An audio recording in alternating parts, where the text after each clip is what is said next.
can always tell when a streak's going to come to an end. You win a couple of games, you probably shouldn't.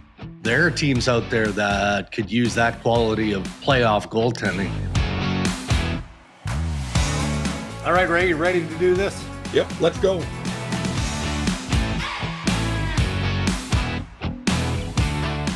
Powered by Red Media in partnership with TSN, it is season 7 of the Ray and Regs Hockey Podcast, presented by our title sponsor, Tim Hortons. Tim Hortons is kicking off the season with a brand new holiday meal available now through December 30th.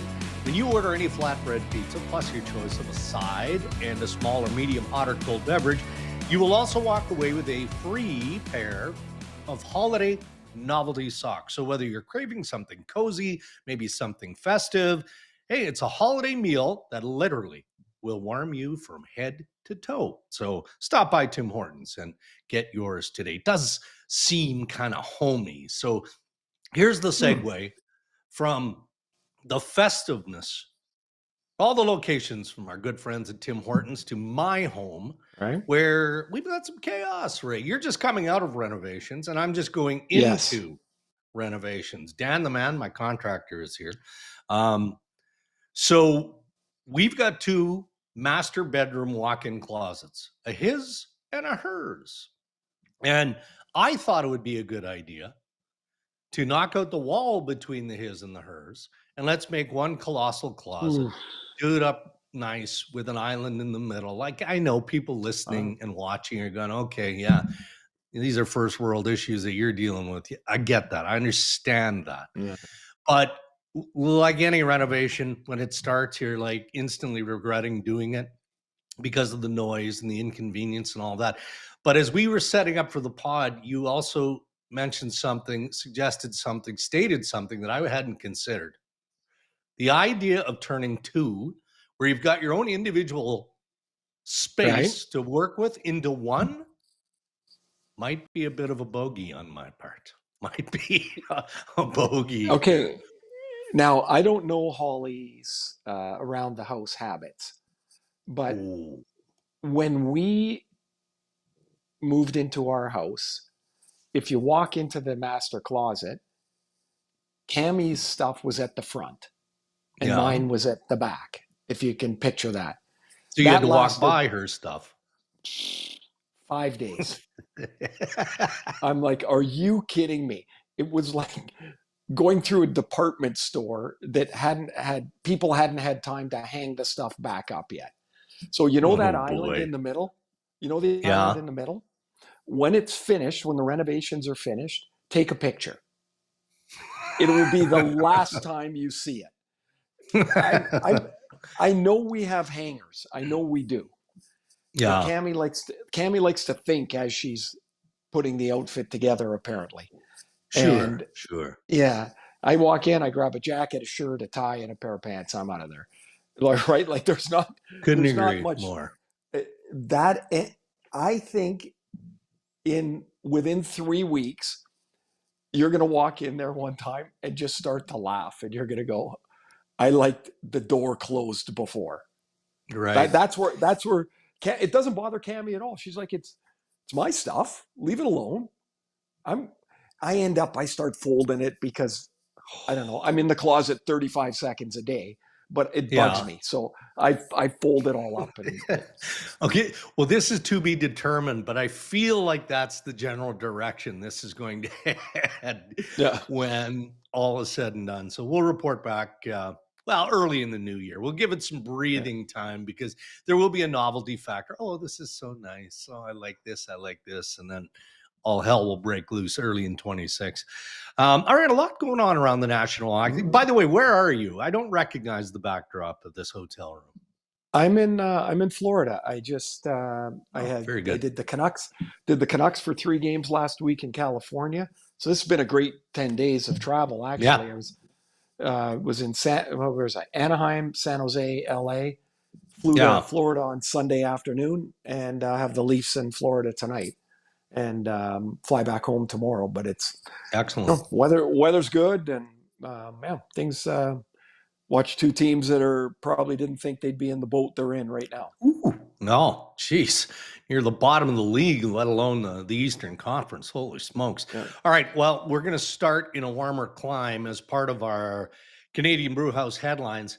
Headlines brought to you by the Canadian Brewhouse, where hockey lives on a full-time basis. You can catch every game with beer specials, there's game day prizes, and a lot more, all at the best hockey house in town. See in-store at thecanadianbrewhouse.com for the details on what your local brewhouse is up to this hockey season. And by warmer climate, Ray, I'm drawn to the San Jose Sharks with good reason, okay? 27 games in, and the San Jose Sharks are a wild card team. Now, granted, there's a lot of hockey ahead, but not similar, but not entirely dissimilar to the Anaheim Ducks.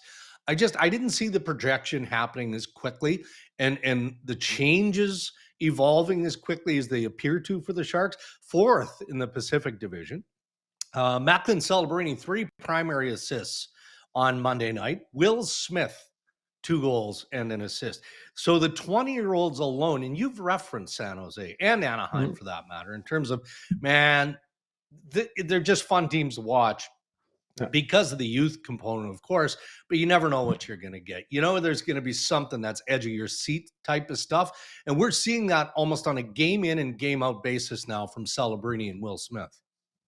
They're, I mean, what a lucky thing for those 2 players to come to a team, and then you've got somebody that you connect with right away. That doesn't always happen, right? No. Sometimes it gets staggered. I mean, look at Bedard's been in Chicago for a couple of years. He hasn't had that. Now they're starting to get to that. And you see where Connor's season's going right now. He's, just having an amazing start. I guess it's almost past being a start at this point. Celebrini and Smith are dangerous together. They're fast. They're creative. They're good buddies. So they always kind of look for each other. I would say, so last week, Dregs, I did both Anaheim and San Jose games against the Canucks. And I would say Anaheim's in front of them. They have a better group of young defensemen. San Jose's got Sam Dickinson. He's 19 years old, right? He's just sort of figuring his way out. But Anaheim's ahead of them. I would say in a couple areas they've got a better group of young defensemen at the NHL level. They've got more of that young talent that you would like to see. And they're big. Anaheim is really big, and San Jose is not. So it will be interesting to see as they keep growing. Can they add size to what they have? Maybe they've got it sitting right outside. Maybe the NHL, right? Lots of times a player pops up and you're like, gee, I don't know where he came from, but he's a drafted player, somebody that we hadn't quite seen yet. But they're exciting. They're like Celebrini's a feisty. I often reference him like he's a little Crosby in his in the way he plays. I see a great similarity between them. Well, and look, on that theme, you know that I like the historical comparisons. We all do, right? Especially guys like you who are older. We remember, the way the game once was played, the eras of hockey and the changes and all that. But we still like to make comparisons, as you just did. Crosby to Celebrini, Celebrini to Crosby. So Macklin Celebrini, 40 points to this stage, 27 games in. He becomes the 4th teenager in NHL history to reach that mark in 27 or fewer NHL regular season games. The list: Wayne Gretzky, 24 games. Sidney Crosby, 26 games. And Mario Lemieux, 27 games. So celebrating now with Mario Lemieux, 40 points, 27 games. That's that crazy, isn't it? It's incredible. There really is no fear for the younger player like there used to be, like a fear of fitting in or a fear of where you fit in the style of play. Like they're driving the style of play now. Like they're changing the game, and it's really remarkable to see. Like Again, we'll compare Anaheim again, but to watch Leo Carlsson and to watch Celebrini play, to watch Bedard play, like these guys nobody's 23 years old yet. No. Like it's really, really awesome to watch them play. And San Jose is, they've really had some, had some fun. They were going, like, I think this is a surprise to pretty well everybody. They go up to Colorado last week and just get their lunch handed to them. And since then, they come back and win 2 games. Like there is no, I used this term before, there is no scar tissue dregs. They're not beat up yet. They're like, yeah, we got smashed in Colorado and now we go back home and we'll just try and play better. And they have. They've, it's been a few years since they've been good again. So good for them. Yeah. You brought up Connor Bedard a couple of minutes ago, just again in reference to the supporting cast, if you want to call Will Smith's supporting cast to Macklin Celebrini in San Jose. Just the fact that they've got that juice and that chemistry with one another with the Sharks. And Bedard didn't have that. He didn't have that luxury breaking into the league. No. I don't know about you. I know you do a lot of radio and you do a lot of outside stuff, beyond the Rain Dregs Hockey Podcast, beyond what you do on the Canucks telecast and ESPN. I'm asked more and more now about Bedard. Well, literally on a weekly basis and probably a couple of times a week about his Olympic push. And I got to come up with new material trying to answer why I don't think he's going to make the Olympic team because, I keep being told by people that matter who are the decision makers there that you're not going to score your way on to the Olympic team because of the different roles that have to be embraced and all of that. However, what if this kid just, goes on an absolute heater here for the rest of the month? Do you just simply, do you think they've made up their mind to a point where that no matter what he does in the next 27 days is going to make a difference at this point? Well, I hope they haven't made up their mind. I mean, why wouldn't you use the time if you have it? Yeah. They will. The thing I would say is you dress 12 forwards for a game. Why wouldn't, if this continues like it has, why wouldn't you have them say you don't see an initial point or an initial place for him in your first 12 forwards? Why wouldn't he be one of the last 2? Like, why wouldn't you give yourself another option? Do you need another checker option? Like, I thought early on, Dregs, I was probably like most people thought that, that it would be harder for Bedard than Celebrini, just from style of play. But as this has gone on, I'm like, well, why would it? Who cares how old he is? Remember in 2010, Drew Doughty was the extra D. He was just a kid 15 years ago. And then all of a sudden, he wasn't the extra D. He was really relied upon to do a good job for them. Absolutely. So why couldn't that happen? Like, I understand you need penalty killers. I understand you need a matchup line. I understand there's less room than there is in the regular season. The fact of the matter is you can only dress 12 forwards anyway. So why wouldn't you take somebody with a higher bar for one of your extras? I think that's probably the way I think of it. Okay. I don't want to get us in trouble. And by us, I mean you specifically. So the information I'm about to share with you and get your reaction to, I believe to be accurate because I trust the person that shared it with me. And allegedly, Pete DeBoer, who's a big part of Team Canada, as we know, said on radio that the Olympic rink is going to be 4 feet smaller. Now, hold on. Is that 2 feet on each end, which equals 4 feet? Anyway, before you... Well, hang on. Hold on. Let me finish. I don't want to get you in trouble. It has to be 2 feet. It can't be one end of the rink's going to have a 60-foot blue line and one's going to have 56. You donkey! Like, what the hell? No, Jesus. The reason I was, yes, you're right. It was a ridiculous thing to say, but my brain is swirling a little bit because I shouldn't have said all of that before telling you that I checked with the NHL, and I was told that that information isn't accurate, or at least it hasn't been conveyed to one of the principals in the head office of the National Hockey League. So let's couch this to say Okay. it probably is true that the arena is smaller. How many feet doesn't matter. It is smaller. And maybe the information hasn't gotten yet to the head office.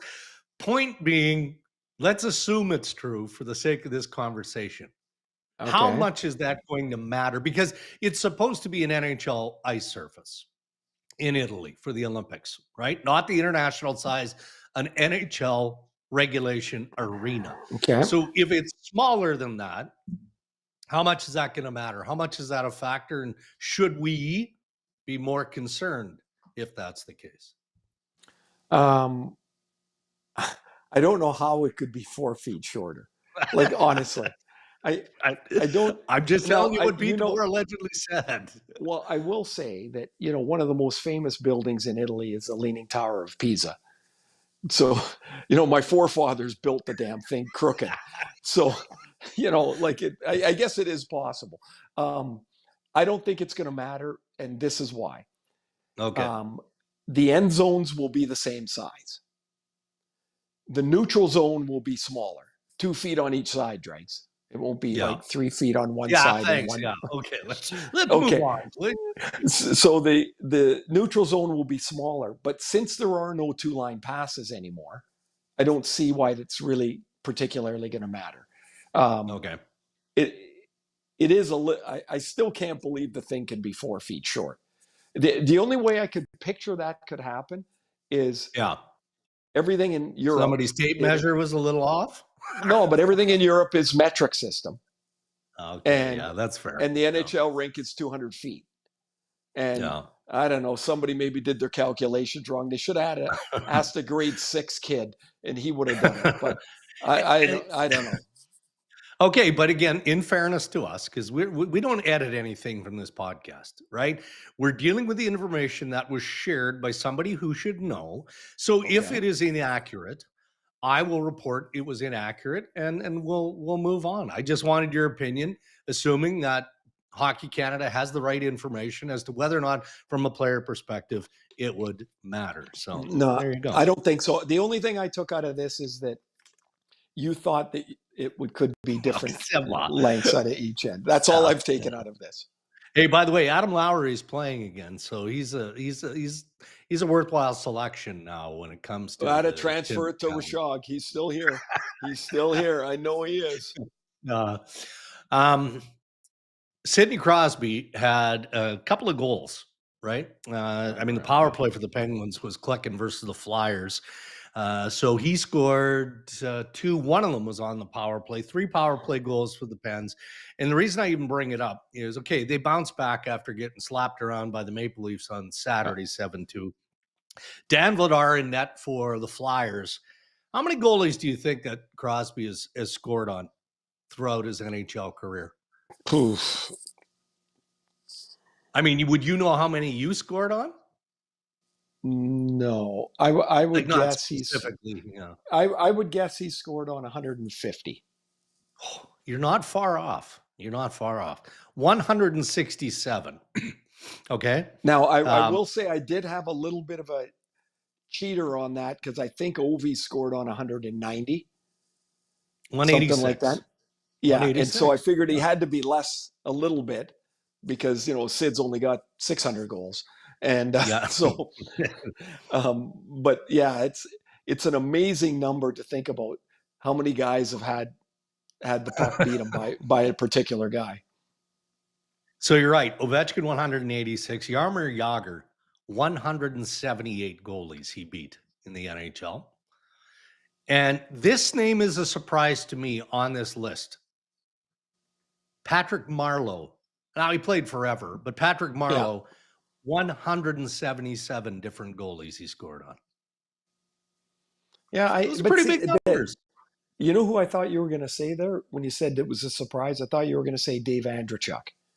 Yeah. But The difference would be, or one difference could be, Marlowe played in two different conferences, and so Fair. you get Yeah. so that means what Ovi and Sid have done. They've been in the same division, Yeah. never mind the same conference. So Marlowe would have been able to spread out a little bit because he would have had two conferences of goalies to over his career, and the other guys didn't. I mean, like, Yeah. that's a remarkable number. So we've got Ask Ray and Dregs coming up on Thursday when Rashad rejoins us. So I want somebody to reach out to us on our socials or on the website, right? Because there are people listening who are faithful to the Ray and Dregs Hockey Podcast who will have this information. How many different goalies did Ray Ferraro score on throughout his NHL career? Just take a wild guess, and then Yeah, I bet you Zuby could put that together pretty quick. He'll get the answer to that. He's a young dad. He manages like 8 different You know what? There's shows. this here. I'm going to give you two pieces of wisdom today. Okay. The first is if a rink is 4 feet shorter, it would be 2 feet on each side. The second is there's this new tool. You might have heard of it. You type in on that thing in front of you, www dot something or other. It's called the World Wide Web. You've heard of it, right? Yeah. The intranet. Yes. Yeah, type it in. I guess I could. Do you think I could do the same thing? All the specific number of goalies? Yes. I didn't know that. I didn't know that. You know, I'm not as chained to it as you are. I'm not. Oh, okay. Yes, yeah. Sure. You're chained to the phone, right? Oh, it's a big one. Exactly. It's a big one. It's important. I believe what people tell me, and then I verified. That's why the conversation we had about the arena being 2 feet shorter on each side for a total of 4 feet. It's a bit challenging for me. I'm not going to lie. That's just ridiculous. I mean, at the expense of Ryan Rishaug and to a degree Adam Lowry, we do need to talk about the Winnipeg Jets. Man, are they struggling to get back on track these days? Eric Comrie allowed 3 goals on 14 shots Monday in Buffalo. Right. The Sabres, I mean, they look like Gretzky and the Oilers in the 80s against the Jets. You know, I mean, it was everything on the rush. I think Scott Arniel said they had like 9 rush chances against, and I believe there were 4 rush goals scored by the Buffalo Sabres against the Winnipeg Jets. I mean, this is pretty obvious. That is not Jets hockey. I mean, what do you see and where does it start? It's easy to look at the goalie, but I mean, you still have to defend. I'm going to say the problems defensively for the Jets, who really, when they play well, make things really pretty difficult for for the other team. They're pretty big, they're pretty heavy, and they make the game tight when they play well. I think the reason they're struggling defensively, last time I checked, Nyquist was no goals in 18, Nemestikov none in 12, Taves 1 point in 11, Perfetti 1 point in 10, Lowry 1 goal in 10, Pearson 1 goal in 20, Koepke 0 goals in 17. That's the problem with your team defensively. Yeah. Because none of those guys have any offense, so they start to cheat. And I know because I did cheat. When I didn't score, I'm like, man, I'm supposed to score. I gotta contribute here. I can read that and I can see that all of our offense is coming from one line. I need to help. And the more you cheat, the worse you get. And the Jets without Hellebuyck too, man, they've got to remind themselves what makes them a good team. And because I think they've lost that right now. Yeah. And they are slower, Drakes. They are slower for sure. They pose less of a threat offensively. So I think they've got to realize that their way of success is they're going to have to be a better defensive team because they're not going to score, I don't think, like they did in the past. No, but I'm glad you explained it the way you did because I think that'll provide some comfort, even though it's not very comforting when you look at the scoring that isn't there. But automatically, fans in general and some media in general will look at it and go, okay, well, no Connor Hellebuyck for 4 to 6 weeks. Well, Eric Comrie and Thomas Milic, they're not cutting it. So the general manager's got to go do something and bring in a stopgap. And that's not it. That's not it. I know the reaction all the time is in any market. You're talking about Winnipeg, but it could be in Florida. It could be in Toronto. It is in Toronto. It could be in Vancouver. It is in Edmonton. And it's go get somebody. First of all, go get who? Yeah. like that's number two is it seems to be forgotten a lot of times. You're only allowed 50 NHL contracts. You can't just keep going and getting guys. Pretty soon you have no more contracts to give. The third thing is you've got to have assets to give up. And if you're looking to plug a gap, and that means it's a draft pick, well, pretty soon if you plug enough holes for a short time, you have no draft picks. Mm-hmm. And then when you really want to make a move, you have no draft picks. You have no collateral. Like in Toronto, they want to make a move. They want to change the direction of their season. What are they going to trade? They have no assets. Not really. No. And so, I mean, they traded a first for Lott and they traded a first for Carlo. Probably in retrospect, they'd like those back. But now you don't have those first round picks. Yeah. So now, because of that, you can't go trade your third round picks because you don't have any first round picks. Like a small mistake just starts to build, and then you make another small mistake and another small mistake, and pretty soon you're in a hole. Yeah. All right, Ray, as you acknowledged earlier, you're in Florida. Sunrise for the Panthers and the Toronto Maple Leafs on this fine Tuesday night. Leafs fans are begging for something good, and they got a taste of that on Saturday in the shellacking of Crosby and the Pittsburgh Penguins. What did you see that you liked in that game, and is that transferable? What do you expect tonight in the Leafs and the Panthers? Well, what's transferable? I mean, how would you know, right? Like it's kind of all over the board. I mean, I would say what was really good was that they got goals from all four lines. The couple of guys that got scratched, Domi and Joshua, came back in and were effective. Matthew scored. Does all that mean anything? I don't know. It's funny. They come right out and say, "Oh, it's for, we got our confidence back," and they've got one win in a regulation win in 11 games. And see, confidence sometimes though, it can be back that quick because you can talk yourself into believing it. If you have a little bit of result, like if you're 0 goals in 12 games, you can't talk yourself into having confidence because you don't. But they come off a really good game. They have a couple of days off. They're rested. They come in. Florida's lost 3 games at home, like there's in a row. It's a really good chance for them. But how would you know?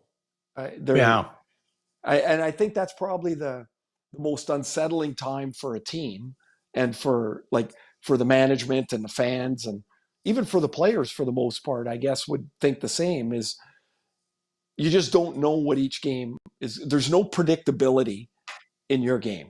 And I think that's the hardest part to get over, is that could that be a blueprint for how they play, or is that something that comes in once in a while? How motivated do you think Troy Stecher is these days? Right? I mean, basically pulled off the scrap heap from the Oilers because of injury now. Brandon Carlo, who's week to week with a setback. Chris Tanev, undetermined. Additional testing, I believe, later this week. He's got opportunity there. And clearly Craig Berube sees something he likes, whether it's his skating ability. The guy is not big. He's just not. But he plays fairly hard and he can make a pass. Simple stuff that fits the eye of Craig Berube. So that means good things, at least at this stage, for Stecher. If I've watched Troy Stecher since he came into the league. He's from Vancouver. Got to play for the Canucks, which was a boyhood dream for him. He's always been the underdog. He's small. He's kind of like a Jarrett Spurgeon light. Right? There's no reason guys at that size should be able to be in the NHL Right. Spurgeon is, I think Spurgeon is just an amazing player to be as good as he's been. I saw him in his first week in the NHL, and he was at what it was called XL Energy at the time. I was walking into the game, and he was walking in, and someone said, "Oh yeah, that's Spurgeon." I couldn't believe it. Like, I could not believe how small he is. I'm like, there's no chance that this guy can have a long career. And he certainly has. He's an amazing player. Stecher gives you whatever he's got in his tool bag, he gives you every night.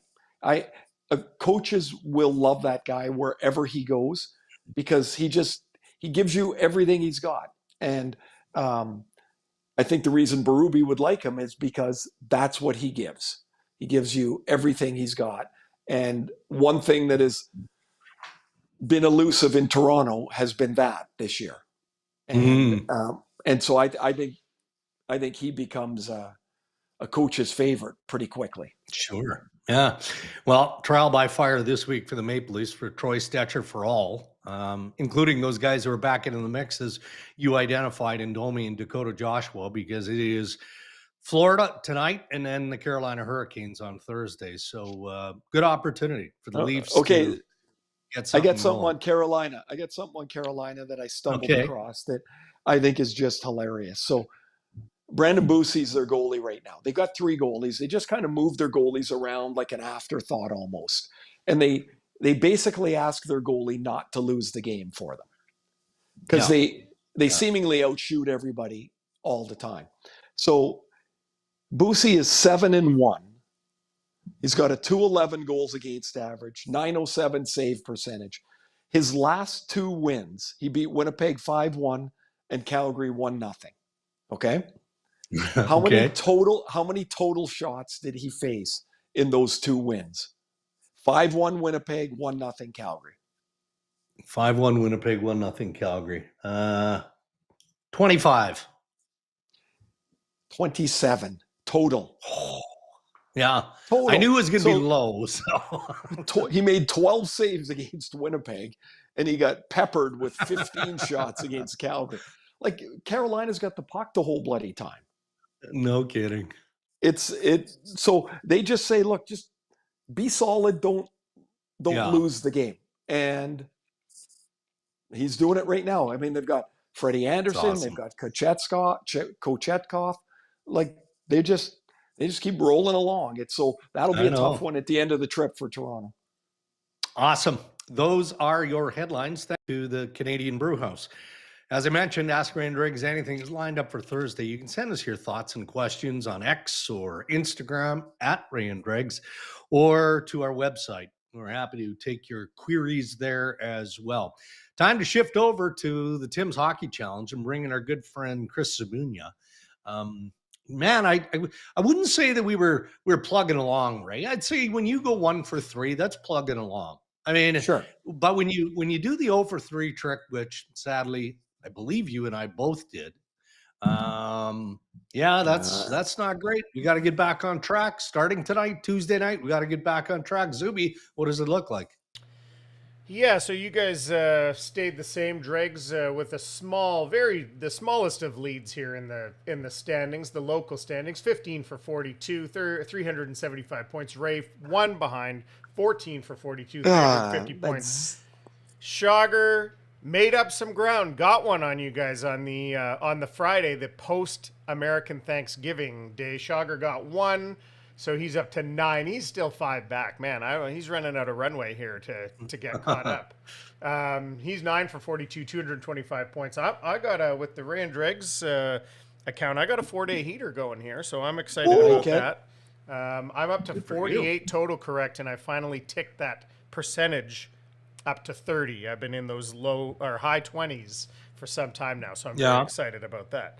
Now tonight, big slate of games tonight, and we got that first bucket is loaded, fellas. And I picked mine, so now I can't even see it all, but I know Matthews is in there. I took Brady Tkachuk. I saw Zach Hyman's in there, Nick Suzuki. That top bucket is loaded. Who are you guys looking at for tonight? You know what? I don't remember. I know I picked Jake DeBrusk. I watched him this past week. He had about 14 chances, so I kind of feel like He's due. he's due for one. I got Dorofeev out of the third bucket because he hasn't scored in about 6 or 7 games, so I'm like, he's probably due. And I'm trying to think. Matthews? Who'd you take in the first bucket? No, I took someone down. I think I took somebody in this game here tonight. I think I might have taken Nylander. Nylander was in there too. Yeah, as a loaded top first bucket. Yeah, so I think that's what, but I could be wrong. I'm just disappointed that 0 for 3 last week. And I like how you said, Rashog made up ground. For him, getting one is a heater. Yeah, it is. That's remarkable. Well, look, I have to give the assist. I went with Brady Tkachuk like you, Zuby, in the first bucket. Kiefer Sherwood, I went in the second hole. And then the assist from Ray Ferraro comes on Dorofeev. Because I was looking at all these submissions in the third bucket. I'm like, who the hell am I going to take here? And then he's like, there's one that is so obvious. What are you looking at? And then I spotted Dorofeev, and I'm like, oh, but I understand why, though. I think you could too, Zuby. Why Drags wasn't focused in. He's thinking about that closet, that renovation, and stuff going on. Yeah, and then you just never know. I was waiting for some money pit style, some what do you call it, ceiling shavings to start dripping out here. By the way, underrated movie. Oh, really good. Really good. I was having a big reno in the backyard of our house this summer, and every time someone asked me when's it going to be done, I said 2 weeks. Remember that movie to the guy? No matter what, through the whole movie, they asked the foreman, when's it going to be done? 2 weeks. Yeah, Tiny is the most inconvenienced in the Dreger family because even though the garage is heated, I've got the TV on, I don't know, watching something, and a nice bed nest out there for her. It's nice and warm, but she doesn't like Dan the contractor. It's not a good thing when a 150-pound Great Dane doesn't like somebody. Yeah, it's an ordeal. Dan doesn't appreciate it. So anyway, there's some separation anxieties happening here. Yeah, I got one more quick thing to bring to this. I asked our friend on the internet how many goalies Ray scored on. Now, you would literally, I don't know how easy the database is to find this, but we did some guesstimation here. Basic facts about Ray Ferraro: 84-85 to 01-02, 18 seasons. 246 teams, 408 regular season goals. Era spans mid-80s guys to the early 2000s. They say he played across 3 distinct styles of goaltenders. Holy. We're just looking for the number for crying out loud. Where are we going here? Starting goalies turn over roughly every 3 to 5 years. Add in tandems, injuries, call-ups, deadline acquisition. So if we assume 22 teams Ray scored against, they're saying about 4.5 different goalies per team that he actually beat at least once. The number they're giving is 99 as the best guess from my internet friend here, Charlie, as my wife likes to call him. 99 goalies is the best guess that the internet. See, but now we have to prove it, though. We can't best guess anything. This is a facts-driven show. We need the specific number. We'll need an intern for this, I think, and this is like a 3-week project. But the crazy part is you got all that other information. You ask a question. I know. And you got all that other stuff. Like, I don't want the other stuff. Just I'm a simpleton. I just want the answer, right? Well, the first answer I was told I can't answer that. Would you like me to guess? I said yes, please. Yeah. Well, Ray made it seem like you just push a button and that number just automatically spews out. That's what Ray made it sound like. Would you not think of that? Like I think so. Apparently not. All right, Zuby. Zuby, great work on that. I appreciate the effort, but we got to do some work here. We'll check back on Thursday and all time. Yes, absolutely. All right, Zub, thank you. All right, there's the Tim's Hockey Challenge. So I think you mentioned earlier. So yes, of course, you're in Florida for the Leafs and the Panthers. And then are you going home at any point in the near future? I'm going home tomorrow. No, tomorrow. Okay, well, good for you. I got to get home, and then I'm going to get home, and I'm home. I've got one more game. Well, I've got 3 games in a row in Vancouver, Drakes. Yeah. Kind of nice. And then I've got a game in Colorado on the 11th, and then I'm off until the 27th. So really great Christmas run. So and Riley gets home again. If Riley ever gets out of Chicago right now, flying back to Penn State, he's been there for 2 days. If he ever gets out of there, he's got to go back and do his finals. And he's been snowed in right now. And then he'll do his stuff, and then he'll be back for Christmas on the 18th. So nice. Yeah, so we're looking forward to that. But now I'm just hoping that I'm kind of monitoring his flight right now, what's on time, but that doesn't necessarily mean anything. So we're hoping he gets up in the air here pretty quick. We had some serious snow on the weekend here too. And it's not bitterly cold now, but anytime you get in that -8, -9, -10 Celsius territory, I mean, Southern Ontario is not entirely used to that. Happens a few times a year. You're right. All right. It gets messy, man. So anyways, Drake, good luck with the reno. How long? 2 weeks? 2 weeks. Yes. Might be here longer because the actual closet install, I think, happens on December 16th. So that would be 2 weeks. So we'll give it a couple of days either side. Yeah, well, good luck to you. Good luck to you. And enjoy Thanks, enjoy the building. Enjoy what's coming ahead. It's going to be great. It's going to be awesome. Thanks for listening, everybody. Enjoy your Tuesday, and we'll talk to you on Thursday. Yes, absolutely. And thank you to our sponsors who continue to kindly support the Rain Dregs Hockey Podcast. Tim Hortons, our title sponsor, thank you. And thank you to the Canadian Brew House. Until next time, stay safe, everybody.